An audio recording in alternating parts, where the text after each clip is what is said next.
Var det 100 år siden det verdensberømte skib Titanic sank efter at have ramt et isbjerg. Det sank altså dybt ned på Atlanterhavets bund.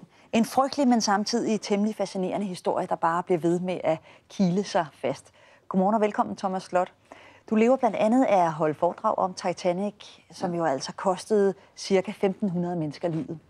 Lad os prøve en gang at skrue tiden tilbage til 1909, hvor rederiet White Star Line ligger en bestilling hos et skibsværft i Belfast. Hvad er det, de bestiller? Her der bestiller de to af verdens største skibe. To dampskibe, nemlig Titanic og så søsterskibet, som skal ligge ved siden af det. Og de må simpelthen bygge hele værftet om. Normalt så kan der ligge 3 skibe ved siden af hinanden. Her skal der ligge 2 skibe ved siden af hinanden.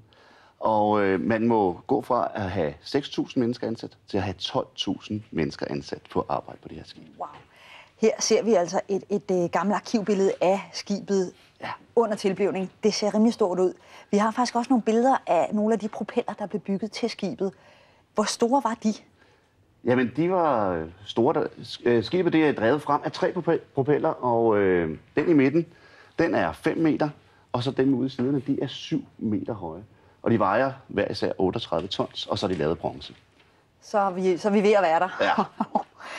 Hvis vi så snakker lidt om billetpriserne. Altså, der var luksus både på første, anden og faktisk også 3. klasse, set efter datidens standarder. Ja. Hvad kostede billetterne?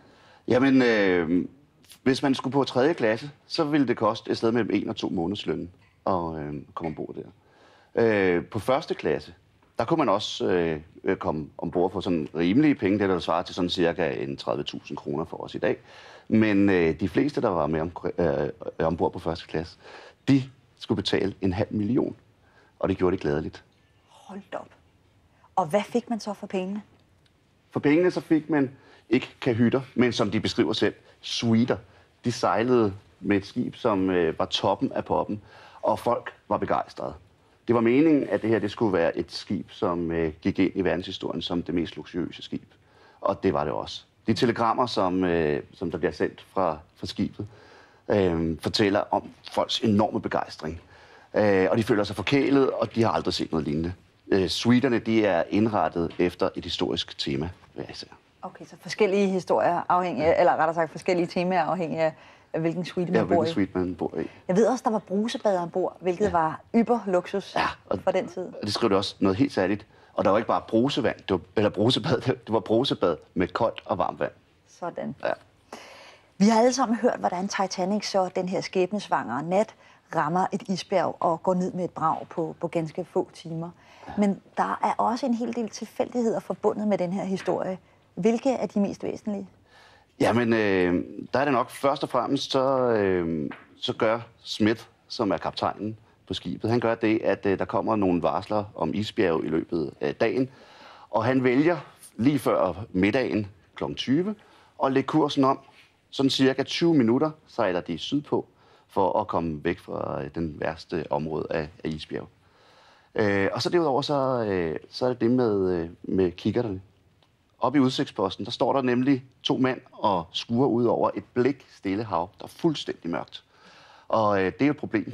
Dels er det blikstille, for så kan man ikke se isbjerge, fordi så slår vandet ikke op og laver hvidt skum. Det er meget mørkt, og så mangler de kikkerter. Så på trods af, at deres fornemmeste opgave er at spejde efter selvsamme isbjerge, så står de altså uden kikkerter? Ja, så står de uden kikkerter. Og grunden til, at de er uden kikkerter, det er fordi, at vi er i det her klassesamfund.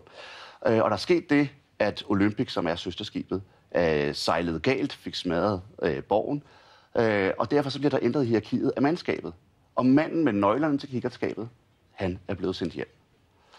Og så er man jo altså i et hierarkisk opbygget samfund, hvor man ikke stiller spørgsmål, og hvor man ikke siger, vi skal da lige have skaffet de der kikkerter.